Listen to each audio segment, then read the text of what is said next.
40 years, providing skilled legal representation for your workplace injury claims. When you are injured on the job, it can be a scary time, but the attorneys at Maples, Tucker & Jacobs have the experience to guide you through the process to make sure that you and your family are properly taken care of and your rights are protected. If you need help, call the attorneys at Maple, Tucker & Jacobs at 855-617-9333 or visit online at www.mtandj.com. No representation is made that the quality of legal services is greater than the quality of legal services provided by other law firms. People across Alabama are hurting. Elected leaders have bailed out corporations while sending only a one-time cash payment to working families despite record unemployment and a public health crisis. Hometown Action is fighting for working people across Alabama to build inclusive and sustainable small town and rural communities. Hometown Action demands that Congress pass a people's bailout that expands health care, sends cash payments to families, and invests in green jobs to restart the economy. Now is the time to act. Learn more at www.hometownaction.org. The Democratic Socialists of America, aka the DSA, is holding its first official recruitment drive with the goal of reaching 100,000 active members. The DSA is not a political party, but a grassroots organization of community members, with each chapter having its own local and regional issue campaigns in addition to national initiatives. Birmingham DSA, for example, has prioritized distributing masks and other necessities through their Direct Snaction program. They have also been working in coalition with the People's Budget Birmingham to make the city for the many, not the few. The Charleston, South Carolina DSA has been working hard to protect at-risk tenants through their National Eviction Moratorium Awareness Community Canvassing campaign. The Metro DC DSA hosts Socialist Night School online seminars to educate their members. They recently had a section on the history of the Alabama Communist Party in coalition with the North Alabama and Birmingham DSA chapters. The New York City DSA has their Sing in Solidarity choir, while here in North Alabama we are focused on helping local businesses convert to union shops or worker-owned and operated cooperatives. Every chapter is unique and responsive to the needs of their community with their member-selected projects, and each chapter knows that it is necessary, but not sufficient, to just understand the problems facing our communities and workplaces. The point is to change them. If you are an essential worker, a union member, a teacher, a nurse, or a community activist working for social, racial, and economic justice, if you recognize that democracy restricted to the voting booth is democracy in name only, the DSA wants you. To join, visit act.dsausa.org/donate/membership2020 or reach out to your local chapter to go ahead and get started. You can reach the North Alabama chapter on Facebook and at DSA North Alabama on Twitter or dsanorthalabama@gmail.com. The Birmingham chapter can be reached on Twitter at BhamDSA. Again, that is at DSA North Alabama or at BhamDSA on Twitter and via Gmail at dsanorthalabama@gmail.com. There are also chapters in Auburn, Montgomery, Atlanta, Memphis, Chattanooga, and the Middle Tennessee region. The DSA looks forward to having you in the struggle for real freedom and justice for all. WVNN. Depend on it.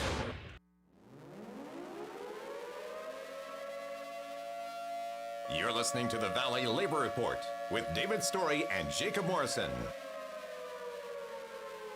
The time has come for America to hear the truth. We are going to stand with them, and not only are we going to fight for their rights, but we're going to stand up for our rights here in our state, in our homes, and in our community. One day longer, one day stronger. One day longer, one day stronger. Because the future of labor's rights in the United States of America is not going to be decided in the courts. It's not going to be decided in Congress. It's not going to be decided on talk radio, and it sure is not going to be decided on Fox News. Solidarity forever. Solidarity forever. Solidarity forever. For the union makes us strong. Good morning, Tennessee Valley. This is the Valley Labor Report. My name is Jacob Morrison, here with my co-host and fellow agitator, David Story. It is Saturday, November 21st, 2020, and we are broadcasting live online and on the radio on WVNN in the Huntsville, Decatur, Athens listening area from Athens, Alabama. A recording of this program will play tomorrow, Sunday, November 22nd, 2020, on the great WGOL in Russellville, Alabama. Today, we're talking to Kayla Blado, president of the nonprofit Professional Employees Union, about white-collar unionism and feminism in the labor movement. Taking calls and more on today's Valley Labor Report. Thanks for tuning in, folks. We really appreciate your time. If you want to see what we're up to throughout the week, get our snide quips about the news of the day, then you should follow us on social media.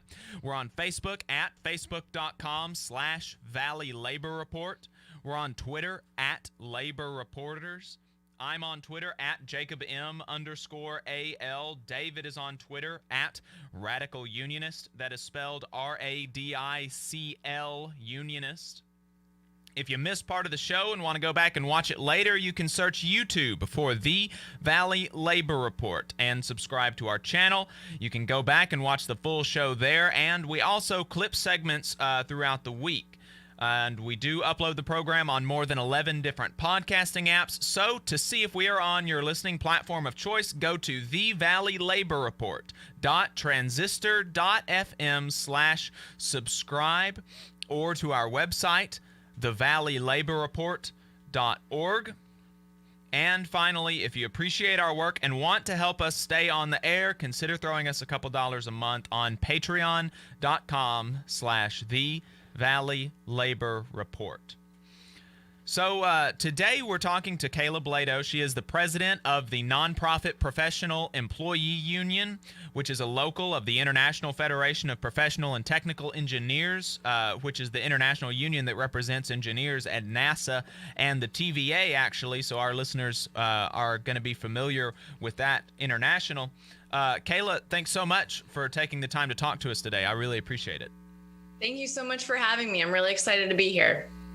So you're the president of a nonprofit professional employee union, and something we here in Alabama or across the U.S., unionists get just in general that unions are unnecessary, right? Just any mention of union will elicit that response among a lot of people, among a large section of the population. Unions are unnecessary. They were needed at one time, but now we don't need them anymore because we've got protections and we have higher wages and we have the weekend. We don't need any of that anymore, but especially among so-called white-collar workers, among the so-called PMC, the professional managerial class.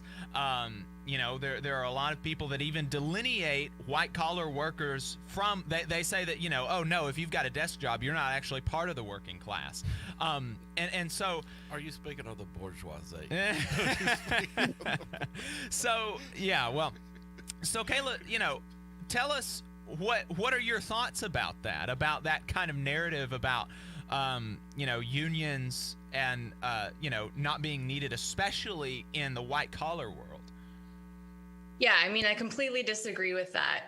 Unions are, let me just break down what a union is. I think people maybe have an outdated sense of what that is. And so you think a union, we need that for factory workers. And, as manufacturing jobs leave this country, we are going to need fewer and fewer unions to protect our workforce. That is so false. So a union is nothing more than a group of workers, you and your coworkers, coming together and having a legally protected way to bargain with your boss over your terms of employment. And so I think every worker definitely would benefit from having a union. The messaging that you talked about of, it's outdated, we don't need this anymore. The bosses have done a really great job of getting their message across to everyday people. We see people voting against their own interests all the time. This is just another example where, having a union really benefits folks. And, I can talk about nonprofit workers where I work, and then also IFPTE, as you mentioned. Basically, as the workforce changes, we're going to be able to need more ways of protecting our workers. And something I always like to talk about is that, just because you have a master's degree or a PhD or a law degree, or even if you don't, but you just have a desk job, that does not mean that, you are secure in your job. You're still an at-will employee. That doesn't mean that you're free from a toxic work environment. We've all seen like the movie Office Space or something like that, where it's just a hellhole to work in. I really think that those people could actually use a union to help them out there. So you're saying that your credentials don't actually change the fundamental relations between the boss and the worker. That's interesting. I think that's exactly right. And I would be considered a professional employee. I have a bachelor's degree in mathematics. I'm a project manager. I manage multi-million-dollar energy projects for the federal government. And I get all the time like, oh well, why do you need a union? Why do we need a union? And it's like every worker needs a union. Because every worker deserves, like you said, the ability to bargain on a level playing field with their boss. If you're just bargaining and as an individual, you just fundamentally do not have the same leverage as your boss does. Your boss can like kick you out on the street and you're looking at facing hunger, homelessness, all that kind of stuff. If you threaten to leave your job as an individual, they just go get another employee. Mm-hmm. Oh, yeah. I mean, that's totally true. And that's by design. I mean, over the last several decades, employers have worked really hard to influence legislation and to basically stack the deck against workers so that at every single opportunity from your first day on the job, signing non-compete agreements, not having, a solid schedule, to throughout your job, not having the ability to form a union without the employer getting in the way. And then, when you leave work, having to sign a non-compete agreement or having to go through like a mandatory arbitration instead of going to the courts, like at every single turn, when people say like, oh, like we need personal freedom instead of a union, like I want to do this myself. You think the bosses are doing this themselves? No, they have joined together. Billions and billions of dollars have been poured into anti-union efforts, anti-employee efforts. And so having a union really is kind of your one hope of working together and rebuilding some of the power that working people have systemically lost over the last several decades. You mentioned in passing mandatory arbitration. That doesn't mean anything to most people, but David and I are familiar with it, and it's a cancerous clause in most employment contracts that are not union negotiated. Explain it for us. What is mandatory arbitration and why is it bad, and how do unions get rid of them? Yeah. Okay. So imagine that you're a worker, whether that's, you work at Starbucks, you work at Walmart, or you work in an office, or you're one of us who works in a, quote unquote, professional white collar job. And say you face discrimination at work, or you have sexual harassment or something horrible happens, horrible but very common happens to you at work. Most people would think, okay, great, you get a lawyer, you file a lawsuit, and the U.S. court system will provide you justice, or whoever the U.S. court system deems to be the winner, they will get justice for that employee. That right has been eroded systemically over even the last kind of decade, like very quickly. Basically, the employers put something in their contract, and these are under the terms of your employment. So your first day of work, you're just signing all this paperwork. You don't even kind of realize what's in there. Mm-hmm. A mandatory arbitration clause is often inserted there, which means that you're waiving your right as a term of employment. So in order to be able to work at your organization, wherever you're working, you have to give away your right to the courts. And so the employer will choose the arbitrator, which is kind of a third party who decides the cases. Generally, it's way more expensive for the employee, and the employer is choosing the arbitrator. And so it's probably going to be someone that favors the employer. And so in the majority of cases that end up going under mandatory arbitration, the employee actually does not get they don't win. They win fewer cases than if they went to court.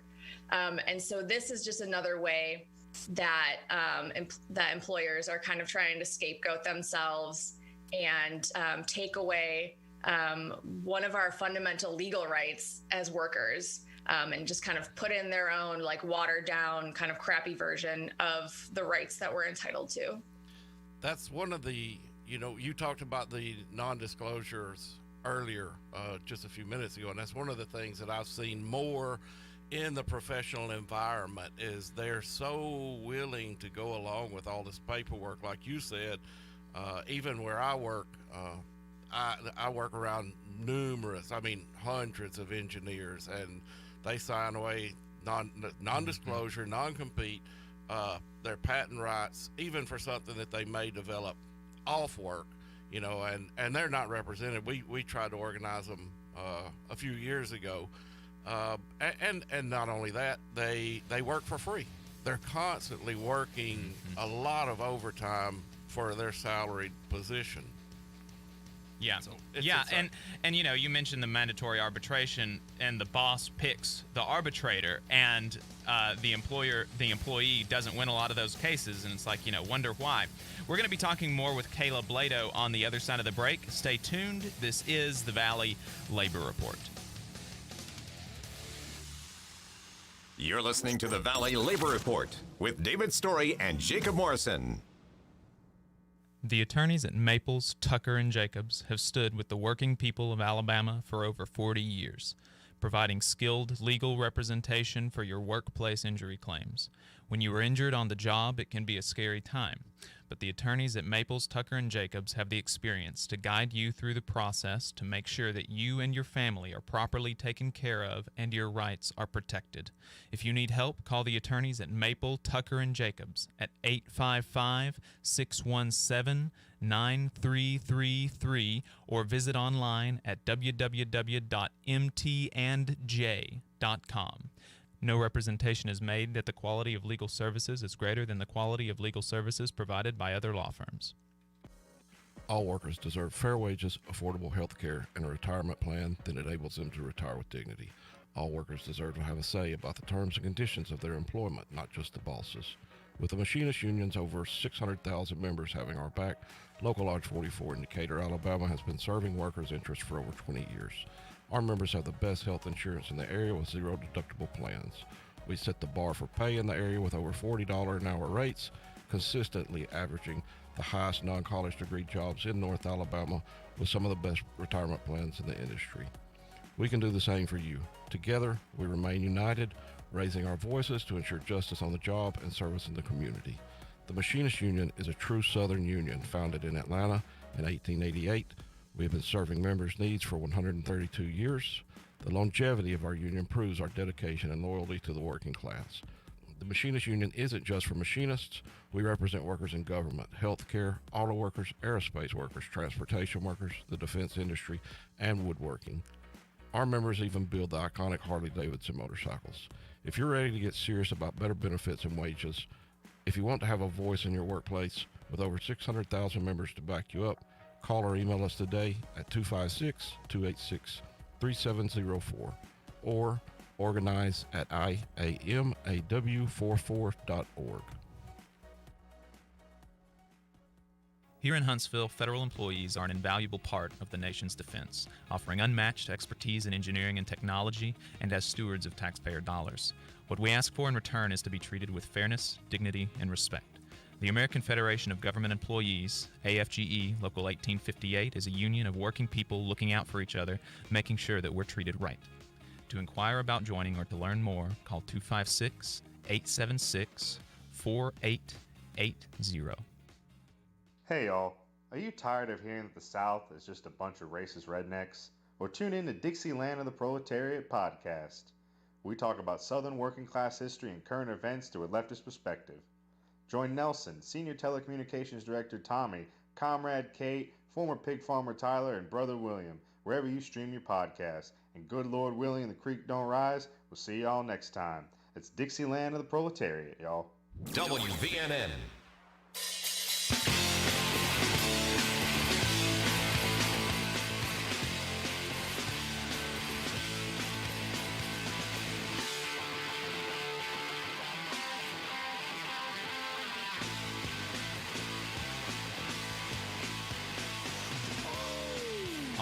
right, folks, welcome back to the Valley Labor Report. My name is Jacob Morrison, here with my co-host David Story. On the line, we have Kayla Blado. She is the president of the nonprofit Professional Employee Union, a local of IFPTE, which also represents engineers at NASA and the TVA.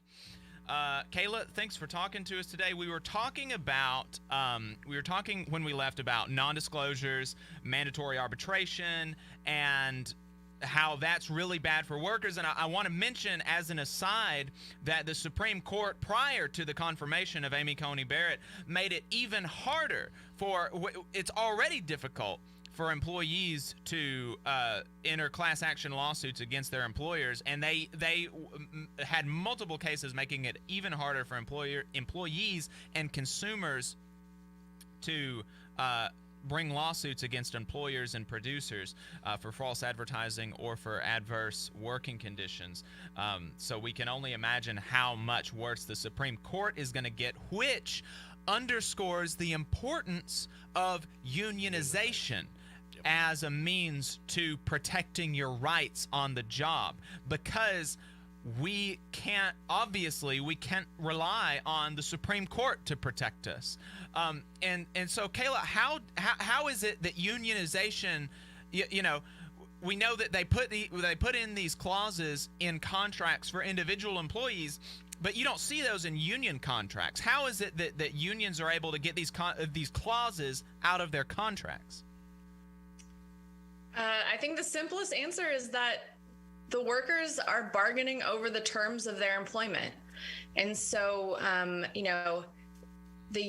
union would probably never bargain for a policy like that. It's anti-worker at its core. And so the union is bargaining a contract that actually creates some stability so that people can't be fired, just for any reason, that they have to have just cause to be fired, that they maintain their legal rights to the court system, that, in most cases there are not, non-compete agreements so that workers can get a job. If they leave their current employer, they can go get a job at a similar employer later.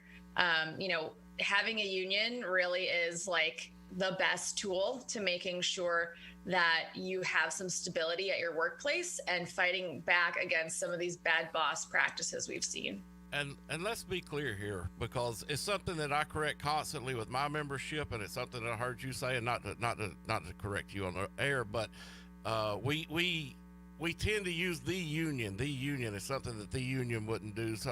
When is the union going to help? And I want everybody out there listening to understand that the union is us.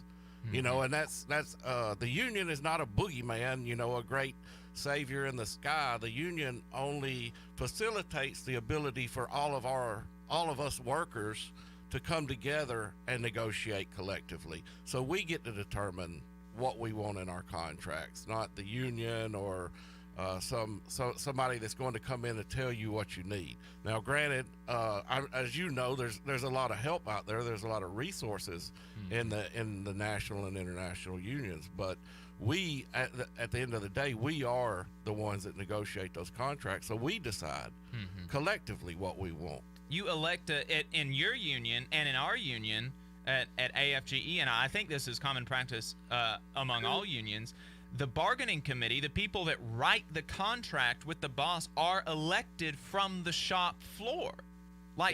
It's literally, it's workers picking the people that are representing them that are going to be writing the terms of their employment.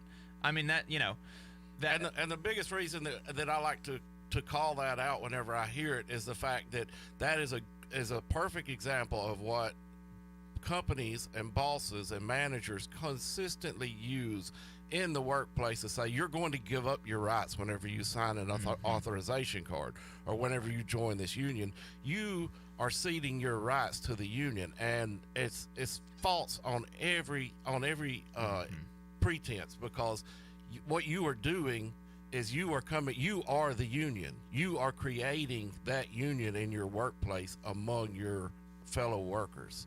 So it's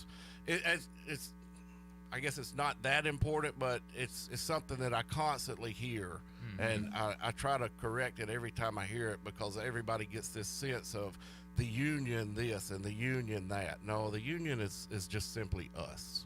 Right. Yeah. I mean, I think you're spot on, David. That's exactly it.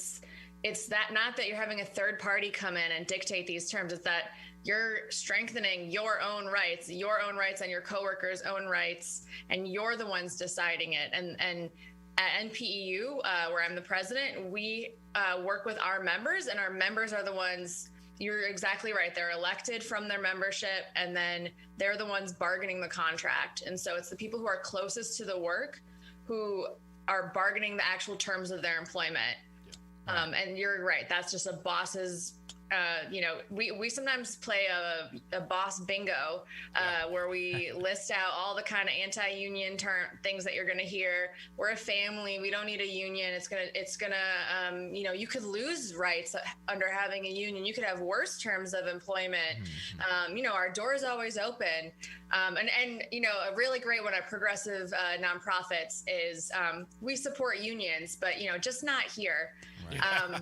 Yeah, look at what, who was it? TYT? No, down in Montgomery. SPLC. I mean, it was sickening to see what they were doing to their workers down there. Yeah. Well, and another thing, and folks, if you've got any questions for Kayla, she is a professional, white-collar, nonprofit unionist.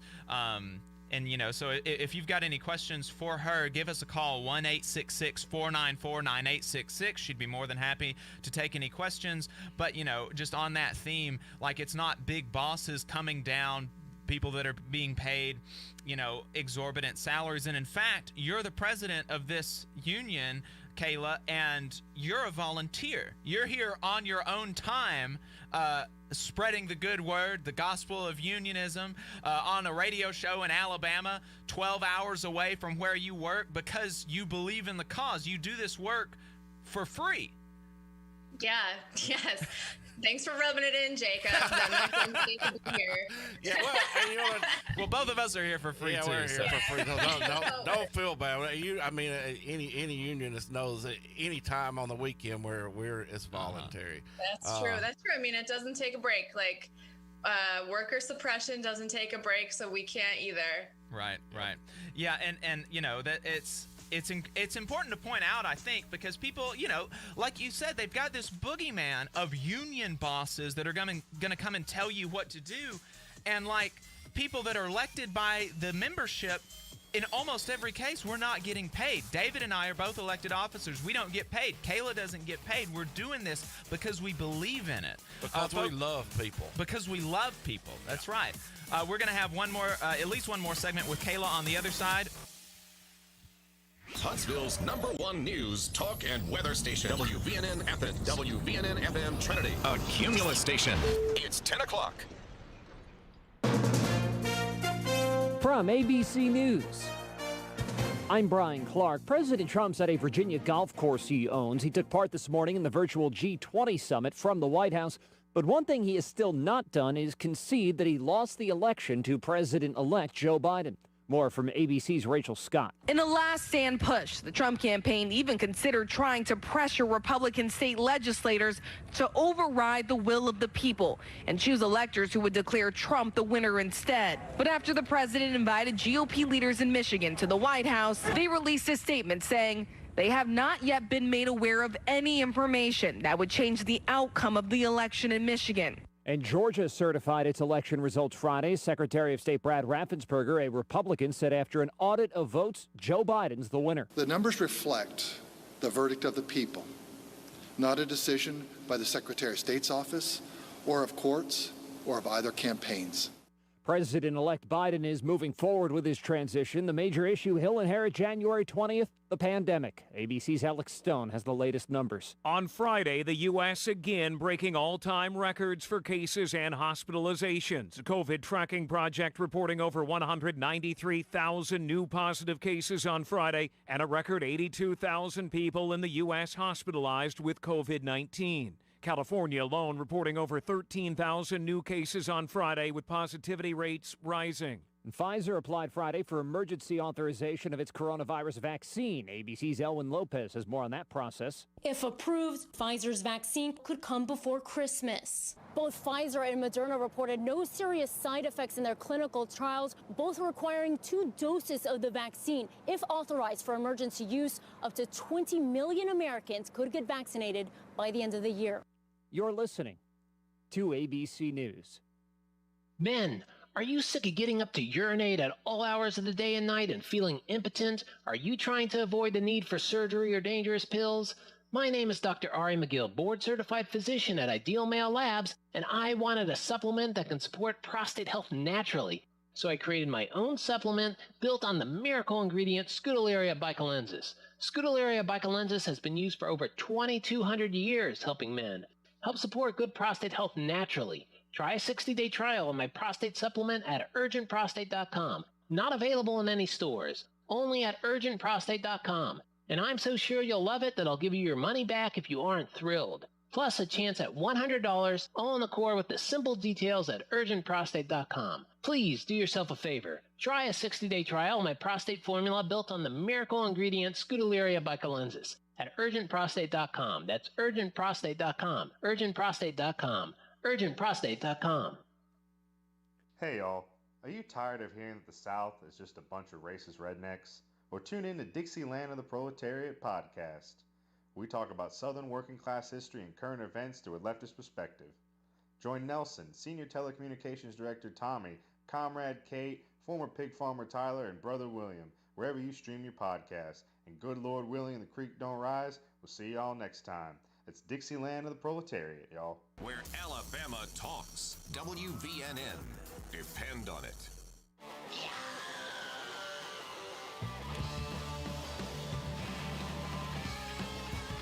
All right, folks, welcome back to the Valley Labor Report. My name is Jacob Morrison, here with my co-host, David Story. That intro music you heard was Lee Baines III and the Glory Fires. If you want to check them out, they're on YouTube and Facebook. They're a band out of Birmingham, deep south, wide open, far left, liberation gospel. Gospel music.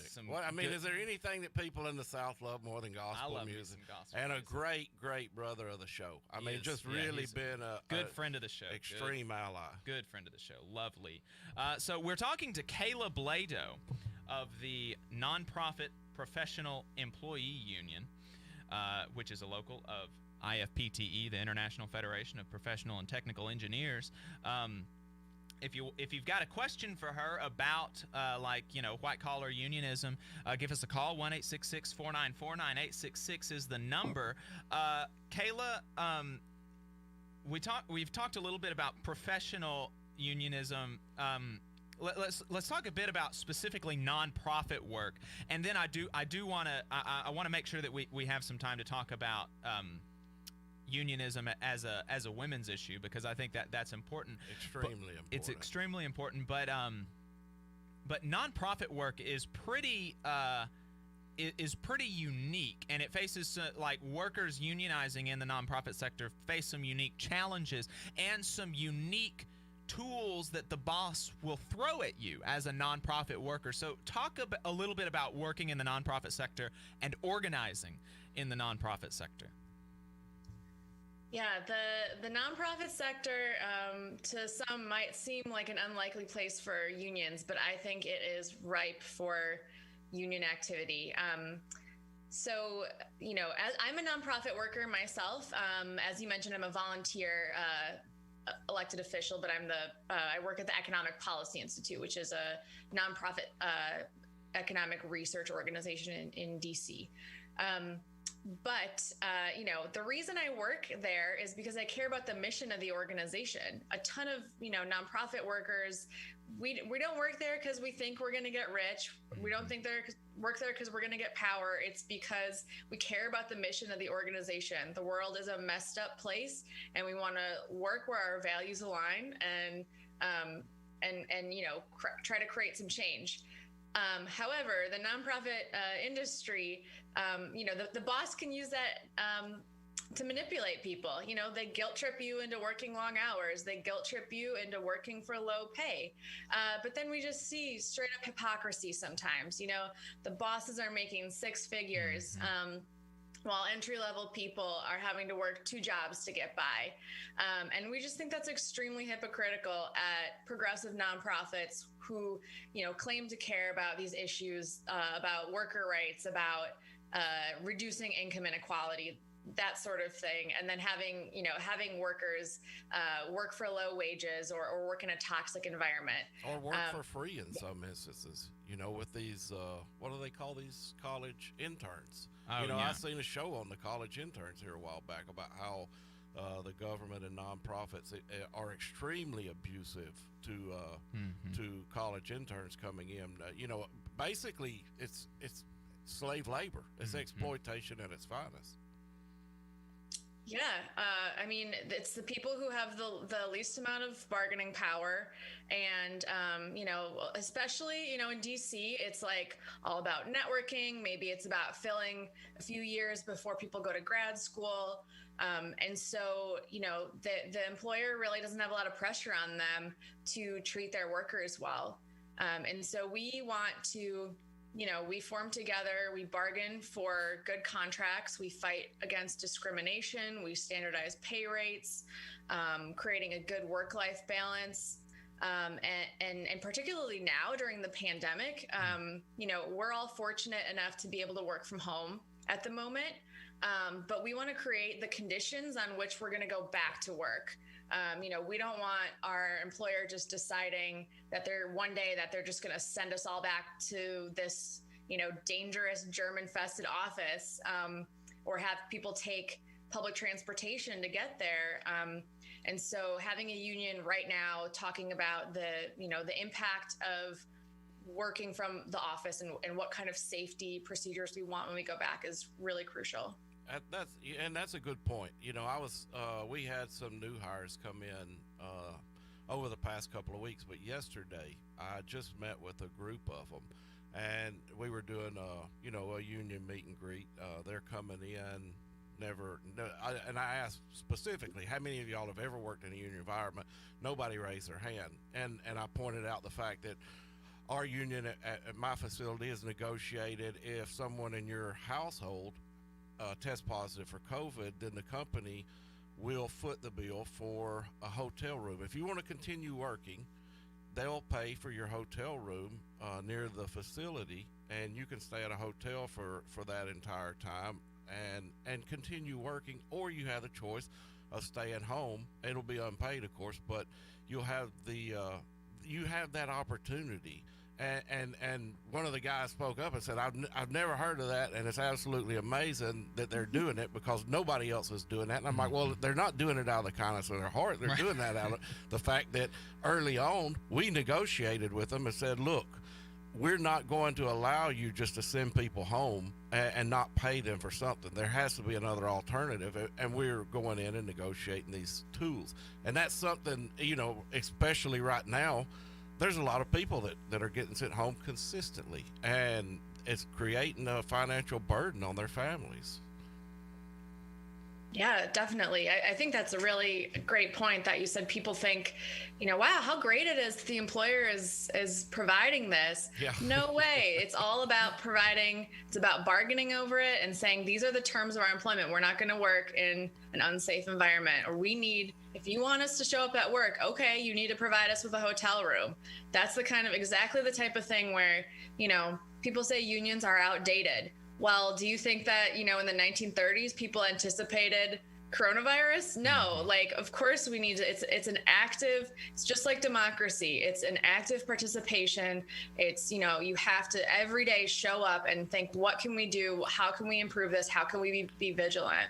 And it's a perfect segue into the fact that people continually, I mean, we hear it, I hear it on a daily basis. There's really, and we have callers call in from time to time.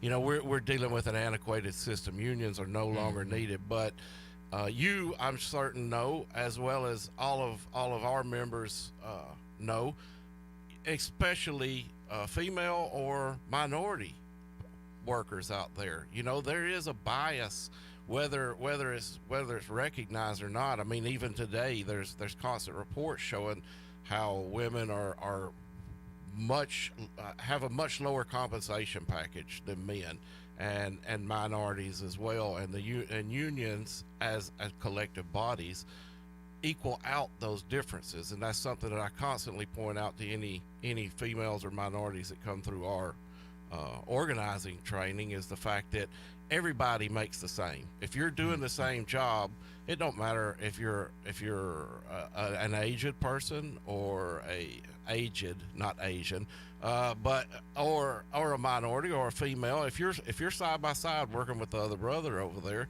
you are making the same amount of money. And union is that great equalizer. So could you speak some to that? Oh yeah, I mean, that's completely true. So unions protect women, BIPOC people, other, people with disabilities, LGBT people, other historically marginalized people. Everyone is going to make the same amount of money. Everyone is on the same career ladder. We all have the same benefits. You talked about pay, and one of the things, particularly for white collar workers, the organization where I work, EPI, we actually do research on gender and racial wage gaps, and those actually increase with education. So a lot of times women of color who have an advanced degree, a master's degree or further, make less than a white man with a bachelor's degree. And I don't think that's fair at all. And so having a union really helps balance that out. You're setting terms, you're setting, before people are even hired, the job description has, one of the things that our union has bargained for is making sure job descriptions have the salary in them, so that, when you're offered a position, the union has already bargained for you and is already showing up and protecting you so that you can't be discriminated against in a job offer. Yep. It's generational. And that's something that we're very proud of, is the fact that, a lot of times you get that comment about the greedy union member. And the fact is, the majority of our negotiations are for incoming people. It's for people that we've never met. It's for people that it may be someone's son, someone's daughter, someone's mother or father, but we're out negotiating to make sure that they're treated equally coming in as much as we are. Mm-hmm. Yeah. And I would say another way that unions benefit women is, so we all know that women take on the majority of family care obligations. So providing, benefits for that. Also providing dads and everyone who has kids with parental leave, so that women are not specifically penalized for taking maternity leave, that anyone who wants to be a parent, gets that right, but also it's not held against them later in their career. Right.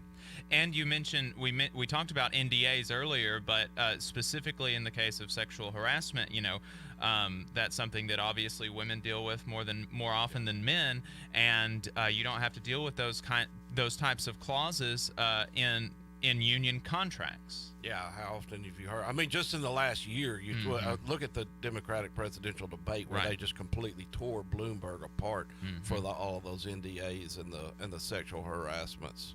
Mm-hmm. So, yeah. Right. Yeah. Sorry. I mean, that's... Hey, we're coming up. I'm sorry. I kind of threw you for a curveball there. We're coming up on the break. We got about 5 seconds left. Okay. Yeah. So, Kayla, do you want to hang out with us one more segment? Do you have time? I said 45 minutes or so, but if you got time? Definitely. Okay. If you've got a question for her, 1-866-494-9866 is the number. Give us a call. 1-866-494-WVNN. Stay tuned.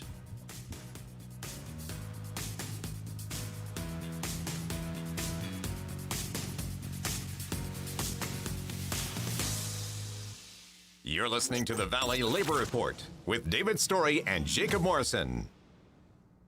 The attorneys at Maples, Tucker, and Jacobs have stood with the working people of Alabama for over 40 years, providing skilled legal representation for your workplace injury claims.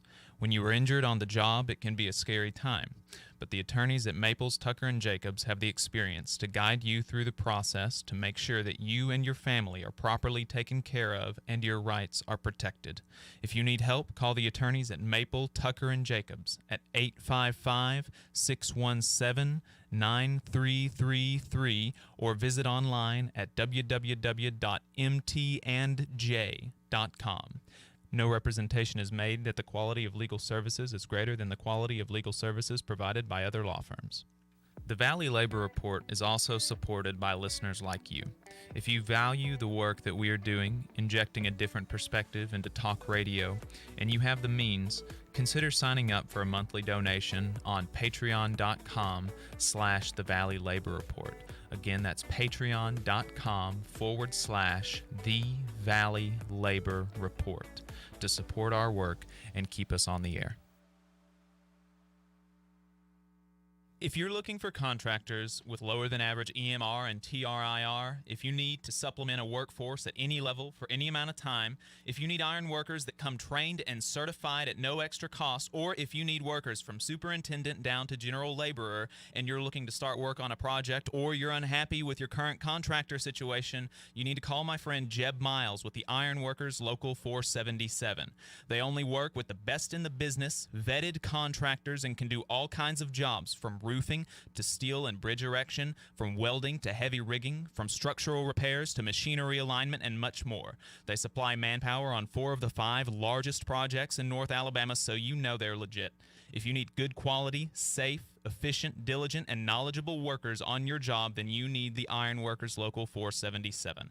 Call Jeb Miles at 256-383-3334. That's 256-383-3334, or via email at local477@bellsouth.net, and make sure you tell them that you heard about them on the Valley Labor Report. The Dale Jackson Show, weekday mornings only on WVNN. Try to act it up. You call the principal J-Rig, act it up. You call the fires, try to act it up. You call the principal J-Rig, act it up. You call the fires. You call yourself a good old boy. You call yourself a good old boy in the SoCal.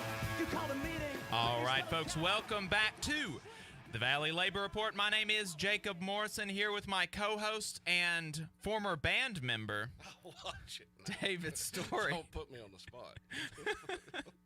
I just learned like a month ago or so that he played guitar, and like I'm always looking for somebody to play guitar and sing union hymns with me. And I've known David for years, and he's kept this information from me.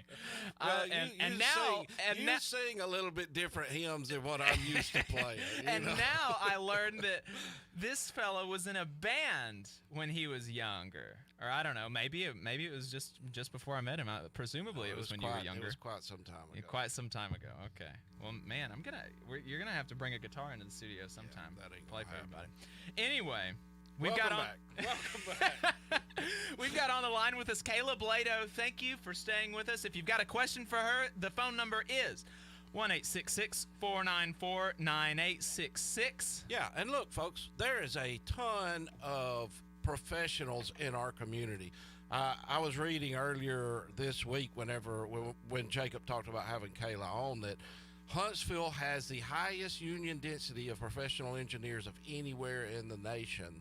So don't act like there's not a lot of people out there with some questions. I know y'all are scared. We're going to protect your anonymity. We won't put your name out on the radio if you don't want to hear your name out on the radio.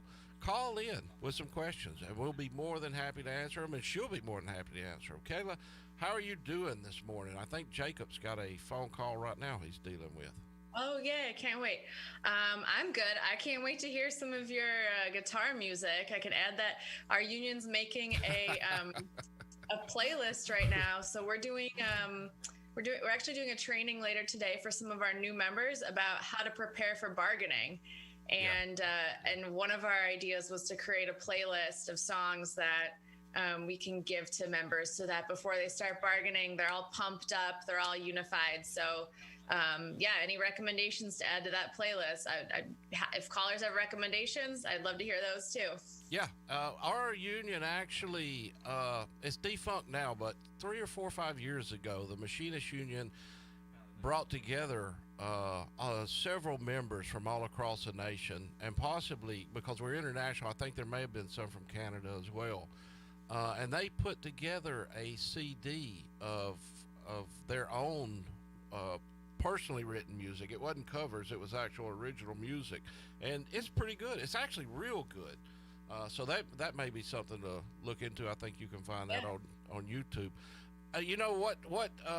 And now that we've talked for a little bit, I understand exactly what the nonprofit in your union stood for. But originally, when Jacob was discussing bringing you on, I was like, why do they call themselves nonprofit? All unions are nonprofit. But now I've got a better understanding of you're not nonprofit in as much that the union's nonprofit, because we are all nonprofit. We're not making money off the backs of the members, but you're actually representing nonprofit workers.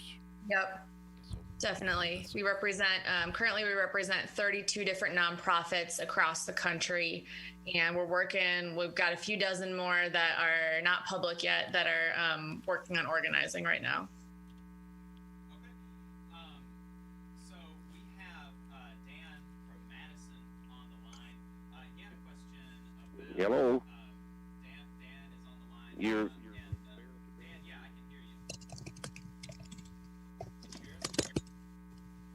Oh, sorry. I'd cut my mic off for a second. Okay, Dan, can you hear us? Yeah, that's a little bit better. Okay, there we go. So yeah, go ahead and you had a question about so I if I understood correctly, you're a union member. I believe it's good folks to have unions, but you've had concerns about people quote abusing the union privilege. Is that my understanding? Yes, that is. I'm just about my way out the door anyway. As far as employment, I got plenty of years, and I just had surgery, so I'm pretty well going to be leaving everything, so I won't have to deal with it anymore. But I just, inside my heart and my conscience, I wanted to express, the disappointment. And sometimes you have union members that take advantage of the privilege that we're very lucky to have. And it's great that we do have unions. You're right. It does represent the workers. But, it's a shame that you get people that just don't care. It's all about themselves. And, and I'm sure you guys come across people, union members like that, and that's a shame that we have to deal with people like that. Yeah, I think we talked last week for a little bit, Dan. Thanks Yes, for calling back. I sincerely appreciate that, because we didn't have a whole lot of time to spend with you last week. Or I think you may have been going out the door at the time and had some previous commitments. But that's something we constantly talk about in our leadership classes as far as our union, local union here goes, is it's incumbent, because you're right, we do provide a lot of benefits that most workers out there do not have, and some people come in and it's union or non-union, it's going to be the same way. Everybody knows the worker, whether they're even the ones that's in a non-union facility that skates by on the skin of their teeth constantly. But I think it's incumbent upon the union leadership and the stewards on the floor, when we see something like that happen, to address it and address it before it becomes a problem. And one good example is we've had, like you said, we've had people take advantage of Family Medical Leave Act, and when we hear that from our membership, we generally go address that with the members and say, look, we can't talk. You've got HIPAA laws in place. We can't talk about your medical conditions, but we want you to know that some of your fellow brothers and sisters think that you may be abusing this leave, and we want to address it, because we don't want to see people get in trouble. That's the biggest thing, is we don't want to. I mean, it sounds hypocritical, but I don't want to have to go in there and represent somebody that we know has done wrong. We want to represent people that have been exploited or been oppressed, not the other way around. And This I girl has want to got- say really quick, Dan, and then I'll let Kayla get in on here as we're coming up.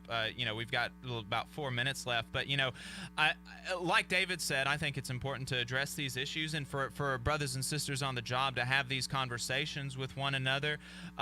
But I think that even given the 1 or 2 or 3 or 4 coworkers that you're going to have that do abuse the systems that we have in place, I think it's much better that we have these systems to protect the majority of workers that don't abuse the system. And I think that you're going to have a lot more frequent and more egregious examples of taking advantage of things, quote unquote, from the boss, from the executives, from the people in the management, and that's but because their salaries are so much more, because they have so much power over us, I think that's the thing to stress. But Kayla, I want to I want to hear your thoughts on this.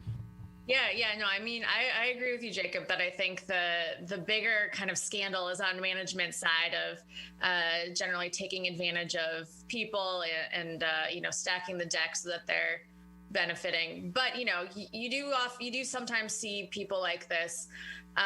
I think that education is a big tool. Just new member orientation and explaining to them, here's what the union is. The union is fought really hard to get you these things. Do not abuse them. Mm-hmm. This is all about as strong as we can be. If you're taking advantage of this, maybe you're putting someone else's FMLA or their medical leave in a precarious situation. Like, we're all here together. Don't be selfish. Definitely take something if you need it. Certainly, absolutely take it, because that's what it's there for. But think about it as a collective. Think about as the union, as our position, and how we can strengthen it in the future to be able to win better and more benefits for our workers. Yeah. Dan, did you have? It sounded like you may have had a follow up to that. Go ahead. I do. I'd like to add to it. The workforce, not everyone. I'm not going to say everybody in the workforce lately, but a lot of the people just don't really care, and they don't want to put the effort in. You're talking to a guy that I've worked for 26 years. I had 8 months of sick leave. I'm using it now because I'm getting surgeries, but I came into work early every day for 26 years, an hour early every day off the clock, which probably is going to make you guys go, oh my God, you're off the clock. Well, I did it. You know why I did it? Because I take pride in my work. I got my route ready to go. Everything was done exactly the way I needed it, and actually helped the office because my station where I'm at is the main thoroughfare for people to go back and forth. And for me to do what I did, to clean it up, to get everything out of the way so people can get through, helped the office. So I was very unselfish. And unfortunately, guys and ladies, I think what's going on now is you have a lot of selfish people that don't really care. They think that people owe them something, and that's not the way it works. Yeah. Unions and management, you all need to pull together. We need to work and do the job. That's what you're there for. You're not there to have a little vacation. You're there to make the company a profit and to make you a good living for your family. Agreed? Yeah. Hey, Dan, we just got a few seconds left. Yeah, and I appreciate your call. You're absolutely correct, and I wouldn't hold it against you for coming in early, because it really speaks to what unionism is and what we do as workers, is because we get that negative connotation that we're lazy a lot of times, and the fact is most of our union workers go above and beyond, probably more, because they recognize that they are more well compensated, have better benefits, and they're coming in and doing more for the companies. Folks, we got about 30 more minutes. And we had another question for Kayla. Have you got some more time? No, we've got I'm sorry. We're coming up on a commercial break. We'll be right back with some more with Kayla Blado. You're listening to the Valley Labor Report with David Story and Jacob Morrison. This is News Talk 770 AM, 92.5 FM, WVNN. News starts now. President Trump on the links playing golf after attending a virtual G20 summit from the White House today, still refusing to concede the election, still claiming fraud, says the evidence will be coming. Coronavirus has struck another member of the president's family. President Trump has been silent on the rise in coronavirus cases. Overnight, news that his eldest son, Donald Trump Jr., who consistently downplayed the virus, tested positive for COVID-19 and is now in self-isolation. ABC's Rachel Scott. More than 1.1 million new coronavirus cases were reported in the U.S. just in the last week. That's the equivalent of 112 Americans testing positive every minute. This as we head into a Thanksgiving where Americans are being told not to celebrate with extended family because of the spreading virus. Kyle Rittenhouse, the Illinois teen charged with killing 2 people during protests last August in Kenosha, Wisconsin, has been released from custody after posting a $2 million bond. I'm Dave Packer, ABC News. The attorneys at Maples, Tucker, and Jacobs have stood with the working people of Alabama for over 40 years, providing skilled legal representation for your workplace injury claims. When you are injured on the job, it can be a scary time, but the attorneys at Maples, Tucker, and Jacobs have the experience to guide you through the process to make sure that you and your family are properly taken care of and your rights are protected. If you need help, call the attorneys at Maple, Tucker, and Jacobs at 855-617-9333 or visit online at www.mtandj.com. No representation is made that the quality of legal services is greater than the quality of legal services provided by other law firms. People across Alabama are hurting. Elected leaders have bailed out corporations while sending only a one-time cash payment to working families despite record unemployment and a public health crisis. Hometown Action is fighting for working people across Alabama to build inclusive and sustainable small town and rural communities. Hometown Action demands that Congress pass a people's bailout that expands health care, sends cash payments to families, and invests in green jobs to restart the economy. Now is the time to act. Learn more at www.hometownaction.org. The Valley Labor Report is also supported by listeners like you. If you value the work that we are doing, injecting a different perspective into talk radio, and you have the means, consider signing up for a monthly donation on patreon.com/The Valley Labor Report. Again, that's patreon.com/The Valley Labor Report to support our work and keep us on the air. The Dale Jackson Show, a safe space for terrible people. Weekdays, 7 to 11 a.m., only on WVNN. WVNN. Long-haired preachers come out every night. All right, folks, welcome back to the Valley Labor Report. My name is Jacob Morrison, here with my co-host David Story. And this intro is a perfect example of why I'm not going to play guitar. For me, because this is what I like to sing. This is exactly what we're going to be playing. That's the kind of music I like to sing. David is a metalhead. I like myself good old folk music, some gospel hymns. Man, that's my cup of tea. Wanted to give a shout out to Nate Quack. Brother Nate out in California. I've negotiated a couple of contracts with Nate, and Nate is steadily sending in donations to our show, and we received another one this past week. So we appreciate it. Lord, you have no idea how much we appreciate it. Yeah, good. Like donations that would be like an ad for a month. So we really do appreciate your support, Nathan, brother. It really means a lot. And donations like that, even $1, $2, $3, $4 a month donations really help us stay on the air. Patreon.com/The Valley Labor Report. The more listener support we get, the less ads we have to run. And a lot of people are under the misconception that we're actually getting paid to do this radio station. No, we pay to do it. We pay out of our pocket a large sum of money for the hour and a half of airtime. So, we're doing this out of the kindness of our heart to educate all the listeners out there and all the viewers and on the interwebs, on YouTube, on Facebook, on Twitter. So, Nate, brother, it's I can't even tell you how much I appreciate it, and Jacob appreciates it as well. Yeah.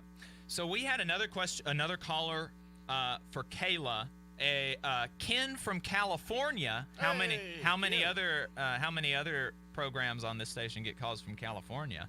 But Ken from California had a question for Kayla about energizing nonprofit workers. So Ken, what you got? Uh-oh. Hey, Dave, everybody. This is Ken from California. How are you today? Wonderful, living the dream. How are you? Good. So I really like how you guys phrase it, but the question is for everybody, but in the nonprofit sector, how do you create a space where young workers feel they can safely express their concerns about their job and then take the next step? So, are you talking about in a union environment or in a nonprofit, non-union environment, trying to move towards a union environment? So that sounds like the perfect question for Kayla. That's right. Thank you, Ken. Yeah, this is a really common thing that we talk to workers who.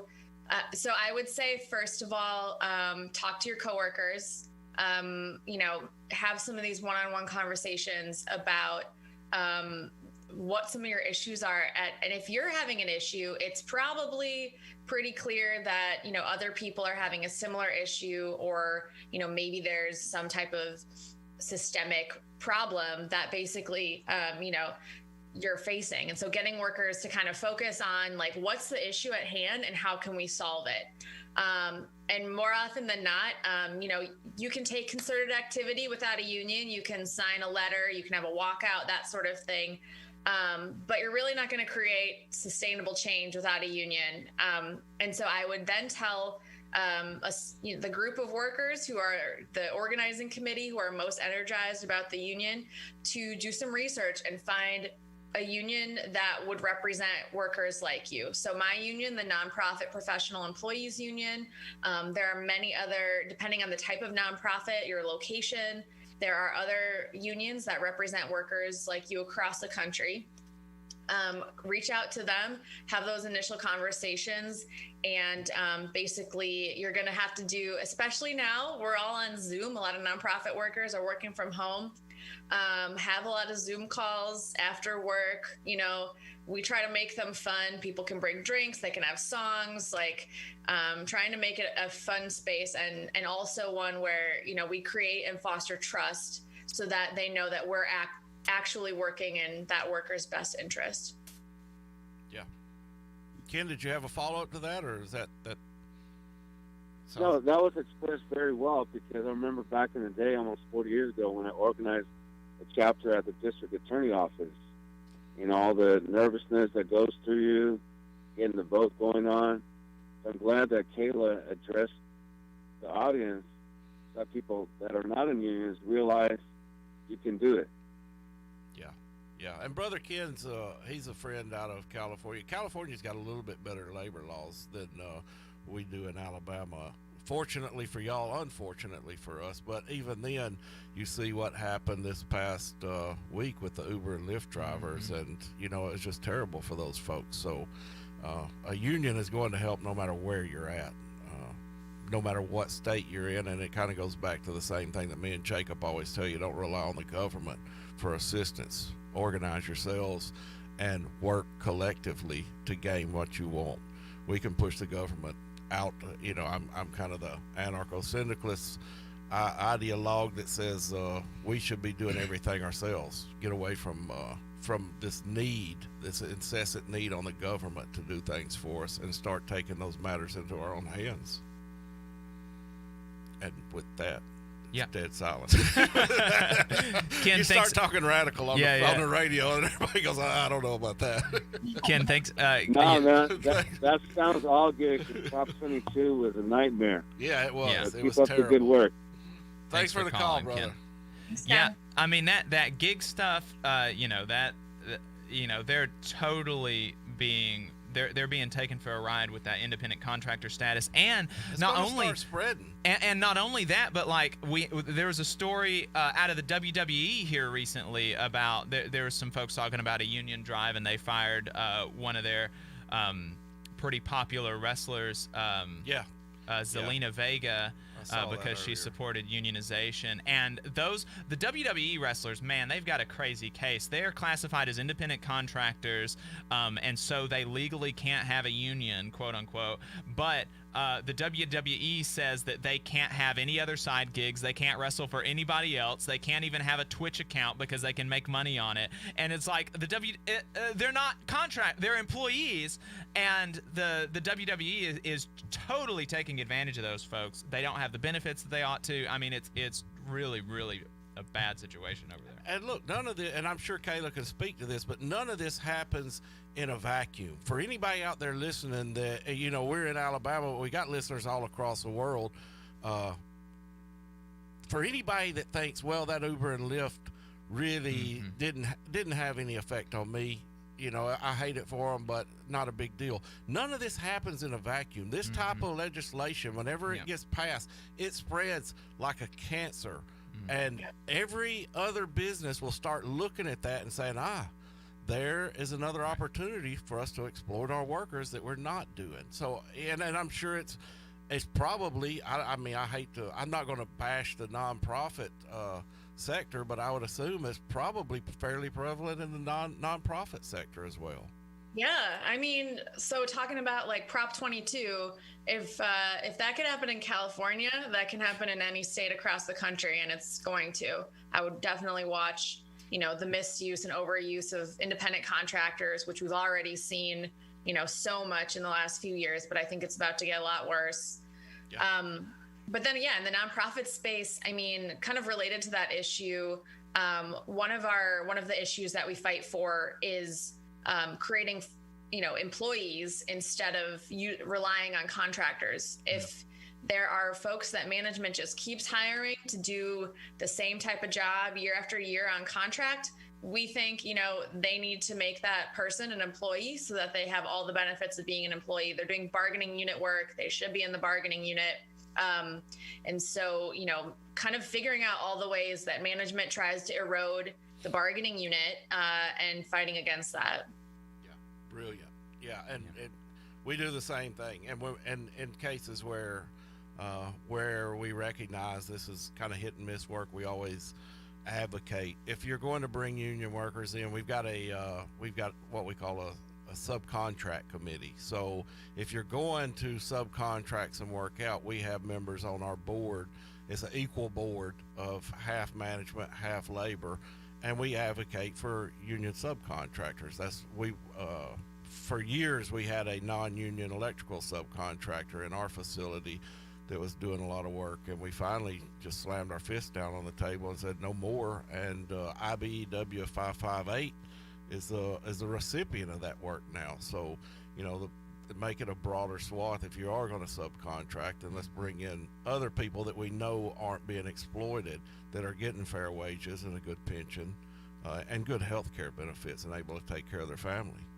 And that do good work.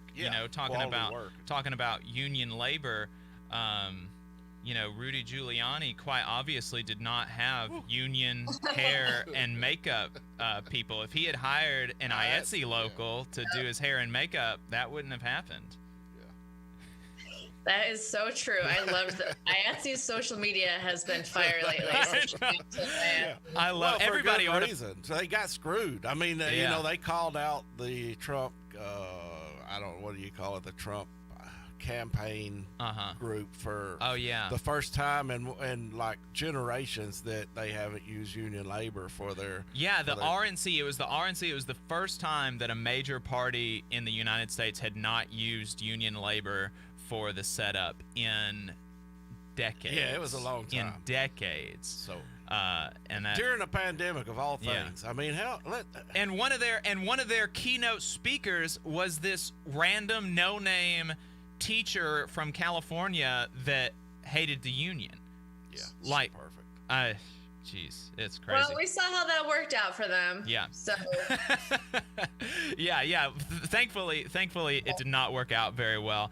But Kayla, thank you so much. I've really enjoyed the conversation. We kept you a lot longer than we thought we would, but I appreciate your patience and you're hanging out with us. Have you got any kind of closing thoughts for people before you roll out? Yep. If you're listening to this and you're thinking, maybe I should look into a union, definitely do it. If you have, friends or family who are in some type of precarious situation, especially now during the pandemic, unions are protecting workers. They're providing safety procedures. It's really, really important to have those because corporate interests are trying to take that stuff away from you through eroding government protection. So reach out to a union organizer. Feel free, if you're a nonprofit worker, to reach out to us at npeu.org, and we can help you either work with us or find a union that suits you. Yeah, we've got several friends that's non-pride. I've seen a few of them commenting this morning on the Facebook page. I'm not going to call them out because they know who they are. But we've got several close acquaintances that's non-profit, and you may have sparked their interest. And if they don't know, they forget where to get in touch with you at, they're more than welcome to reach out to us on the show, and we'll put them in touch with you. And if they're in Alabama, they can absolutely reach out to us. David and I are both in the Labor Council here in North Alabama. We know people in the state Fed here in Alabama, so we can absolutely get you in touch with some unions right here at home. So Kayla, thank you so much for talking to us. I really appreciate it. It was a pleasure. Thanks so much. All right. Have a great weekend. Yes, you too. Yeah. All right, so folks, that was Kayla Blado. She is the president of the Nonprofit Professional Employees Union, which is a local of the International Federation of Professional and Technical Engineers, IFPTE. We've got one more segment, and going into that, we had another caller who asked us about co-ops, what we think about co-ops. He said that Professor Richard Wolff, he is an economics academic, talks a lot about co-ops, so we're going to talk about that on the other side. And if we've got time, I want to talk about this Tyson story. It's some crazy stuff, but I'll kind of preview my thoughts. I think co-ops are great. I think worker ownership is good things. I think how do we transition to that is an interesting question. I think we need to make the laws more amenable to worker ownership. I think there's a lot of advantages that hierarchical businesses get in the tax code, and we should be doing things to address that. So we're going to talk some more about that on the other side. This is the Valley Labor Report. You're listening to the Valley Labor Report with David Story and Jacob Morrison. The Valley Labor Report is also supported by listeners like you. If you value the work that people across Alabama are hurting. Elected leaders have bailed out corporations while sending only a one-time cash payment to working families despite record unemployment and a public health crisis. Hometown Action is fighting for working people across Alabama to build inclusive and sustainable small town and rural communities. Hometown Action demands that Congress pass a people's bailout that expands health care, sends cash payments to families, and invests in green jobs to restart the economy. Now is the time to act. Learn more at www.hometownaction.org. The American Federation of Government Employees, AFGE Local 1858, believes all workers are entitled to fairness, dignity, and respect. AFGE also knows that the best way to guarantee proper treatment is for workers to stand together, united, looking out for each other. In AFGE, we fight for workers every day to ensure a workplace that is safe and free from harassment. If you're a federal employee and want to be a part of this union, to protect yourself and your fellow workers, call 256-876-4880. The attorneys at Maples, Tucker, and Jacobs have stood with the working people of Alabama for over 40 years, providing skilled legal representation for your workplace injury claims. When you are injured on the job, it can be a scary time, but the attorneys at Maples, Tucker, and Jacobs have the experience to guide you through the process to make sure that you and your family are properly taken care of and your rights are protected. If you need help, call the attorneys at Maple, Tucker, and Jacobs at 855-617-9333 or visit online at www.mtandj.com. No representation is made that the quality of legal services is greater than the quality of legal services provided by other law firms. WVNN. Depend on it. All right. right, folks, welcome back to the Valley Labor Report. My name is Jacob Morrison, here with my co-host David Story. We're going to talk about co-ops here in a second, but first, David has a video for you, and before we get to that, I want to remind everybody to follow us on YouTube. That way you can see the show after we end the stream. YouTube.com, The Valley Labor Report. We're also on Facebook and Twitter at The Valley Labor Report. Make sure you're following us. Like and subscribe on the YouTube, all that good stuff. Leave a comment if you want. So, David, you've got a video for us. Yeah, I hope this works. You know, the last time we tried this out, we couldn't get the audio across the radio, so hopefully this works. But, you know, the big thing is we lost a couple of members in the past month in our union. Brother Dave Lehive out of IEM District 141. We wanted to kind of give a shout out to him for creating this video, but also we wanted to tell him a sincere thanks from us, because when we started, Brother Dave recognized early on the work that we were doing here in Alabama was important, and he was really instrumental in kick-starting our social media accounts and bringing people in and things like that. So, you know, we want to say thank you for that, but we also want to say thank you for the video. Hopefully this will work. Well, this wraps up this week's 141 report. As we close out this segment for today's program, it concludes with some sights and photos of IM members of Local 1979, wishing all of our brothers and sisters a very healthy and safe weekend. Bye for now, and here's the video. Wherever you are, wherever you're going through, things you're going through with COVID-19, we hope your family stays safe during this crazy time. But just remember, wherever you are, make sure to keep spreading aloha wherever you live, wherever you're coming from, you're listening to this. We're just so happy that you guys are here with us. So we'll leave you with this song. We'll link to the video. We'll share the video after the broadcast. So make sure you're. That's unfortunate. Yeah. That's the problem with the. You know, we're doing so much here at the station with the streaming, trying to bring in as much audience as we can, and unfortunately, neither one of us are professional producers by trade. So yeah, maybe we can bring Kayla on full time. And she said she told us she was a radio producer. But so make sure you're following us on Facebook. We'll share the video after the stream. So let's talk about co-ops. We had a caller talk about co-ops. He said that he thought that was interesting, but he wanted our thoughts. And so, you know, my thoughts are basically what I said before the break. I think that worker ownership is great, and I think that actually if you know, some of the criticisms of worker ownership, of worker co-ops, are that it's not as efficient, that you're not going to be able to be as efficient, to do as good a work. And there have been studies on this that study the productivity of worker co-ops versus traditional hierarchical businesses. And actually, what you'll find is that not only, of course, you know, that you would imagine that people that work in worker co-ops would make more, would have better benefits, would have more flexibility, like their working conditions and their pay would just be better as a function of worker ownership, as a function of the fact that they don't have a traditional business owner. Everybody is an owner, so everybody gets gets a part of the profits. But in addition to that, worker co-ops are actually more productive and more efficient than traditional hierarchical businesses. And so, you know, the question isn't, can this work?